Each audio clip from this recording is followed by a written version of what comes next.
ว่าสำเร็จแล้วบ่แม่นเนาะอันนี้เป็นเสาหัวแท้ยังบ่สำเร็จเธออันนี้เครื่องจอดเป็นนี่มันสร้างเท่ารุดซื้อดินซื้อแท้เป็นแสงพระจันทร์เป็นโคซุกวงดนตรีนุ่มอย่างพรสวรรค์พรสวรรค์ได้ดอกมันทั้งข้างเพิ่นจะหาสร้างมาที่ทางเหนือแถวหลวงพระบางมาสร้างพี่น้องกันเองเพิ่นว่าก็ได้ตึงเคยอันนี้มันข้างเด็กสีใสล้างประตูโอ้ยาวเติบเพื่อสิมัดแล้วกับเป็นของพลอยได้เนาะใส่เวลาหลายเติบใครต้องการหัวต้องการพวกเงินสั้นเท่าตุ๊ดในหูบัตเตอร์เงิน2-3สั้นก็ได้หัวลาดแล้วเสาหัวนี่บเป็นหัวเนาะเสาหัวแท้ยังไม่ได้จอดเถอะเดี๋ยวเครื่องจอดเป็นตอนนี้สร้างแสงพระจันทร์พร้อมจอดเนาะจอดเด็กเพิ่นเฮ็ดได้หลายแล้วจอดเล็กก็เป็นที่พื้นมีการแทกน้ำแทกเทียม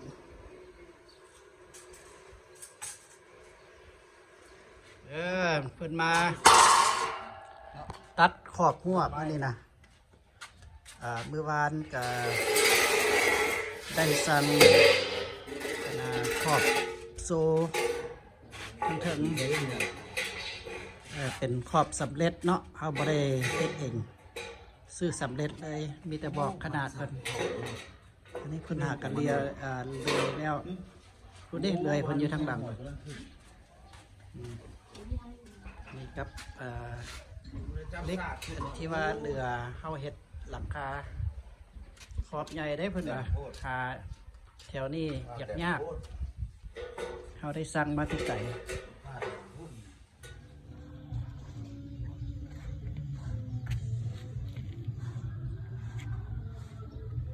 หัวเก่าหัวใหม่ผมเฮ็ดเป็นเสาสำเร็จนะเส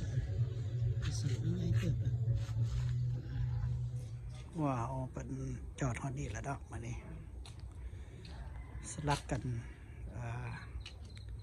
ตัวใหญ่ตัวน้อยตัวหนาตัวบางสลับกันมันจะได้ท่าสีเสาก็สิได้เอาหัวสำเร็จใส่ที่เอาซื้อมาตั้งหากล่างกันแล้วยาวเติบมันก็ไม่ไป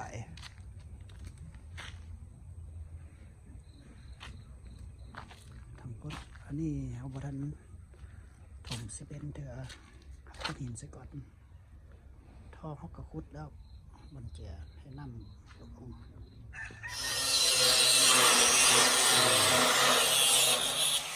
็นสร้างเป็นคนขอไปเลยนี่ดูออกนี่บนเกาะ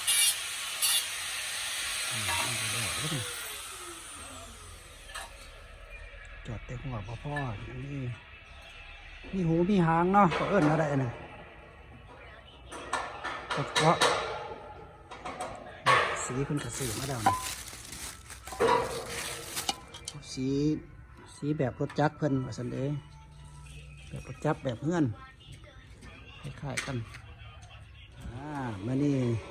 คุณจอดทั่วเรียบร้อยแล้วนี่ก็สี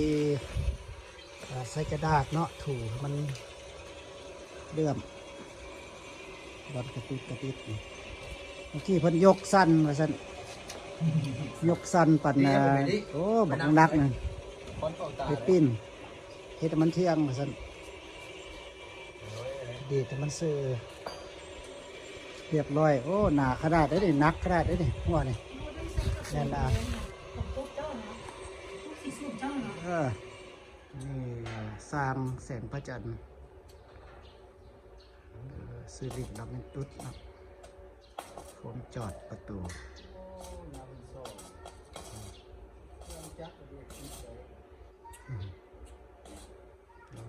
มีเครื่องมือเห็ดหัวโอ้หลายขั้นตอนเติบขั้นโบไทยวิดีโอไว้กับโบโก้ละมีจักขั้นตอนไก่สิแล้วตัวนี้เขายกแล้วหัวบางกี้เพิ่นจอดบอลนั่นใส่รวมสีแทกเทียงแทกอย่างนี้ก็เหลือแต่อันเทิงหันเสาเทิงกรุ๊ปได้แล้วว่าสำเร็จขับว่าประเด็นนะมีหัวแล้วสอง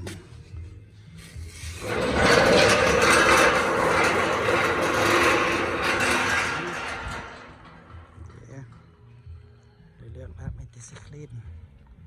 เล็กเศษแล้วประเด็นนะทำไมละสร้างเพิ่นก็อยู่หลังเพิ่นวันนี้เขาสลองเครื่องดังเลยเนาะ ไปกีตาร์ดินหมอนี่เป็นโคซุกวงดนตรีพรสวรรค์สำเร็จดีใครต้องการค่ะติดต่อเด้อเขาสิเห็นคลิปออกไปแล้วก็กดไลค์ subscribe เขาได้ใน YouTube